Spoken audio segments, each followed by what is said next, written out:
Welcome to our channel. আজ আমরা profit and loss থেকে খুব গুরুত্বপূর্ণ কিছু অঙ্ক করব, যেগুলি ডাব্লিউবিপি এক্সামের জন্য খুব ইম্পর্টেন্ট। তোমরা যেন ডাব্লিউবিপি এক্সামের জন্য প্রস্তুতি নিচ্ছ, আমার এই চ্যানেলটি করবে সাবস্ক্রাইব। তো চলো শুরু করি। দেখো, একটি রেডিওর ধার্য মূল্য ক্রয় মূল্য অপেক্ষা 20% বেশি। যদি ধার্য মূল্যের উপর 10% ছাড়ে রেডিওটি বিক্রয় করা হয়, তবে লাভের শতকরা হার কত হবে? ধার্য মূল্য কী বলেছে? রেডিওটির ধার্য মূল্য বলেছে ক্রয় মূল্য অপেক্ষা 20% বেশি। আমি যদি সিপি অর্থাৎ কস্ট প্রাইসটা ধরে নিই 100 টাকা,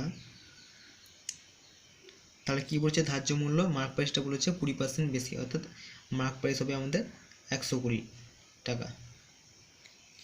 এবার বলেছে ধার্য মূল্যের উপর 10% ছাড়ে কী করছে? রেডিওটা বিক্রি করছে। তো ধার্য মূল্যের উপর যদি 10% ছাড় দেওয়া হয়, তো সেটা কত হবে আমরা বের করবো। তো ধার্য মূল্য দেখো আমাদের আছে 120, 120-র উপর 10% ছাড়, তো 120 ইন্টু 10% ছাড় দিলে কত হবে? 100 মাইনাস 10 করবো, তাহলে 90/100 সমান 108 টাকা। ঠিক আছে, তো বিক্রি করছে কত টাকায়? 108 টাকায়, কিন্তু কিনছে সে 100 টাকায়। অর্থাৎ লাভ কত? লাভ হচ্ছে বিক্রয় মূল্য মাইনাস ক্রয় মূল্য, তো 108 মাইনাস 100 সমান হচ্ছে 8 টাকা। আমরা যদি পার্সেন্টেজ অফ প্রফিট বের করি, পার্সেন্টেজ অফ প্রফিট কত লাভ হয়েছে? 8 টাকা। ক্রয় মূল্য কত? 100 ইন্টু পার্সেন্টেজ বের করছেন 100, তো 100 কাটা সমান হচ্ছে 8%। তো 8% হবে আমাদের সঠিক উত্তর, অপশন নম্বর ডি। নেক্সট প্রশ্ন দেখো, একটি দ্রব্যের ধার্য মূল্য 750 টাকা। 20% ছাড়ে দ্রব্যটি বিক্রয় করে 25% লাভ করতে হলে দ্রব্যটির ক্রয় মূল্য কত হবে? তো দ্রব্যটির ধার্য মূল্য কত বলেছে? মার্ক প্রাইসটা বলে দিয়েছে 750 টাকা, মার্ক প্রাইস 750। এবার 20% ছাড়ে দ্রব্যটি বিক্রয় করছে, তো সেলিং প্রাইস কত হবে?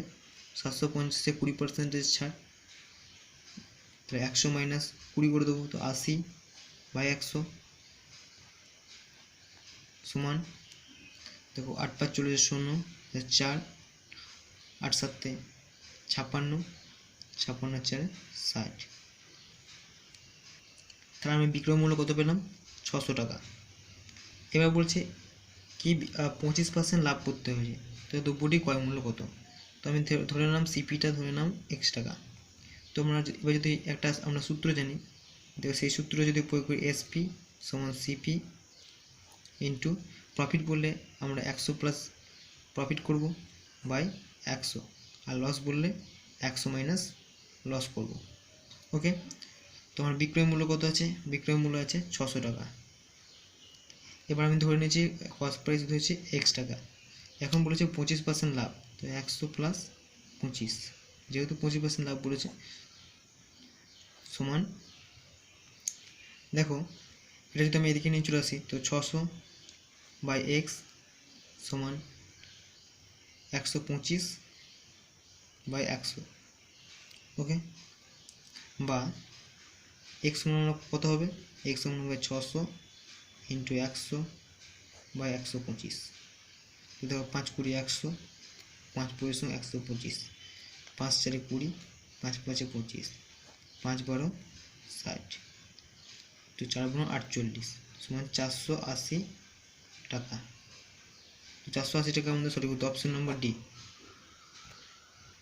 নেক্সট প্রশ্ন দেখো, এক ব্যক্তি একই দামে দুটি দ্রব্য বিক্রয় করে একটিতে 10% লাভ এবং অপরটিতে 5% ক্ষতি করলো, তো মোটের উপর তার লাভ বা ক্ষতি হার কত? প্রথমটি কি বলছে? একই দামে দুটি দ্রব্য কী করেছে? বিক্রয় করেছে, তো বিক্রয় মূল্য কিন্তু আমাদের সেম হতে হবে। প্রথমটি কী বলেছে? একটিতে 10% লাভ হয়েছে, অপরটিতে 5% ক্ষতি হয়েছে। তো প্রথমে যেটা পার্সেন্টেজ দেওয়া হয়েছে সেটা হচ্ছে ফ্র্যাকশনে পরিণত করো, তো সিপি আর এসপি কস্ট প্রাইস এবং সেলিং প্রাইস।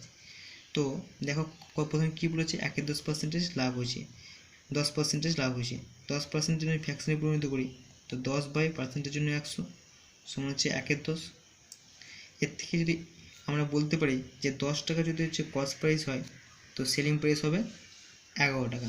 ওকে, তবেই 10% হচ্ছে লাভ হবে। আর কি বলেছে? ওপরটিতে বলেছে 5% হচ্ছে ক্ষতি।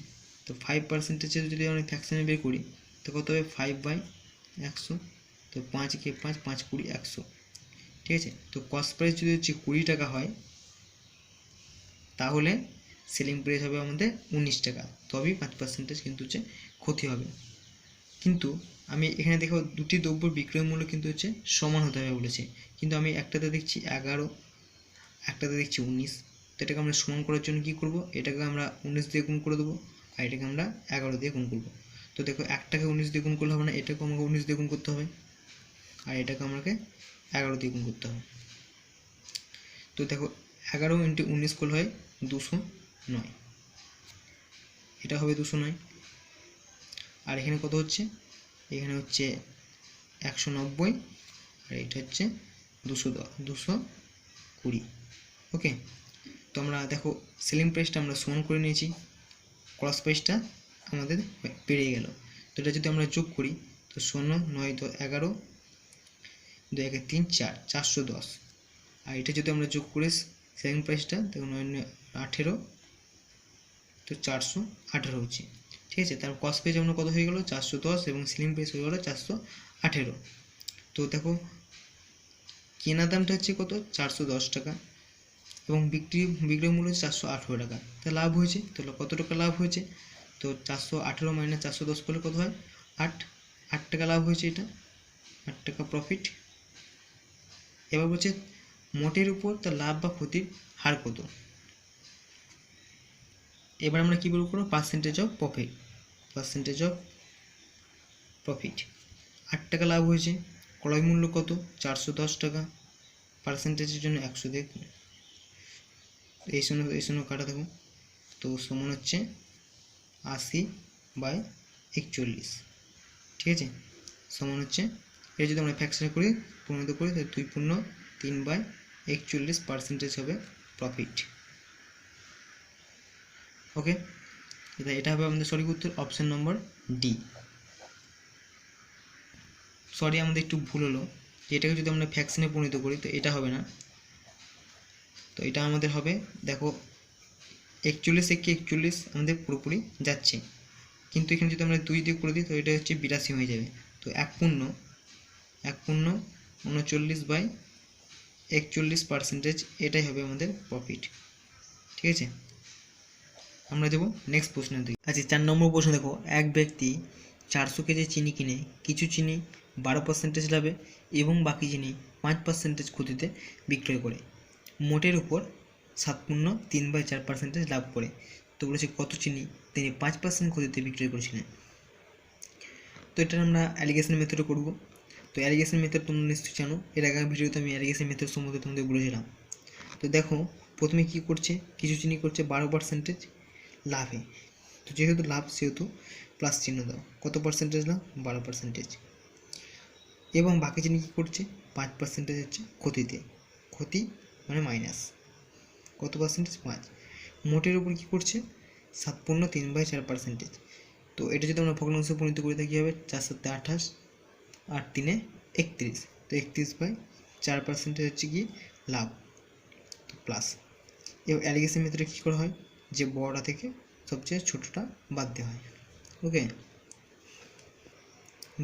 যেহেতু দেখো এখানে এই ভগ্নাংশের নিচে হরটা কি আছে 4 আছে, তো আমি এগুলো সবগুলোই 4 দিয়ে গুণ করবো আমাদের ক্যালকুলেশনের সুবিধার জন্য। তো দেখো এটাকেও 4 দিয়ে গুণ করবো আর এটাকেও 4 দিয়ে গুণ করবো। তো এখন আমরা কী পেয়ে গেলাম, তো এই 4 কেটে দিলাম, তো এটা কত হচ্ছে 4 × 48 আর এটা হচ্ছে -20 আর এটা হচ্ছে 31। ওকে, তো এটা যদি আমি একটু সাজিয়ে নিই, এখানে আমাদের হলো 48 এটা -20 আর এটা হচ্ছে 31। ওকে, তো এবার এটা থেকে এটা, এটা থেকে এটা, ঠিক আছে। তো দেখো এই 34 থেকে দেখো অ্যালিগেশন মেথডে কী করা হয়, বড় থেকে সবসময় ছোটোটা বাদ দেওয়া হয়।